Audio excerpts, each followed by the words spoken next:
ഒരുപക്ഷെ ചിലരെങ്കിലും ജീവിതത്തിൽ അനുഭവിച്ചിട്ടുണ്ടാവും ഈ ഒരു സിറ്റുവേഷൻ. ഒന്ന് കണ്ടു. പക്ഷേ ഈ വണ്ടി പെട്ടെന്ന് ശരിയാക്കാൻ പറയാം. എനിക്ക് ചൂടെടുത്തിട്ട് സഹിക്കാൻ വയ്യ. എടാ ഇതിപ്പോ ശരിയാവോ? എടാ ഇതിപ്പം കഴിയടാ ഒരു 5 മിനിറ്റ്.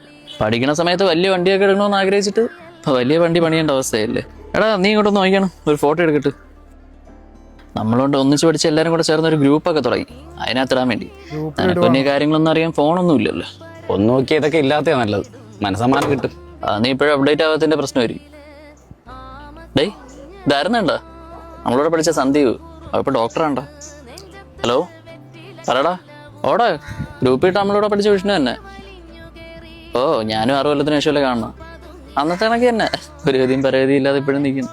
നീ എന്തായാലും വൈകിട്ട് കിഴക്കോട്ടത്തെ പബ്ബിലോട്ട് വാ, ബാക്കി നമുക്ക് അവിടെ വെച്ച് സംസാരിക്കാം. അക്ഷയ് നീ വണ്ടി സ്റ്റാർട്ട് ചെയ്ത് നോക്കിയാ. എല്ലാവരുടെയും കൂട്ടത്തിലും ഉണ്ടാവും ഇതേപോലെ ഒരുത്തൻ. ഓക്കെ അല്ലേ?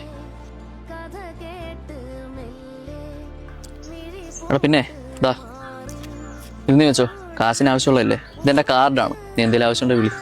പൈസയുടെ ബുദ്ധിമുട്ടൊന്നും ഇല്ലടാ, ഇത് നീ തന്നെ വെച്ചേക്ക്. പുതിയ വണ്ടിയൊക്കെ എടുത്തല്ലേ, ഇനി മെയിൻ്റെനൻസ് ഒക്കെ വരും. അത് ശരിയാണ്ട, പൈസ ഉള്ള ഒരു വണ്ടി എടുക്കും, അല്ലാത്തൊരു സ്പാനറും പിടിച്ചിങ്ങനെ റോട്ടിൽ നിൽക്കും. ഇതേപോലെ കുറെ പുഴുക്കത്തുകളുണ്ട്.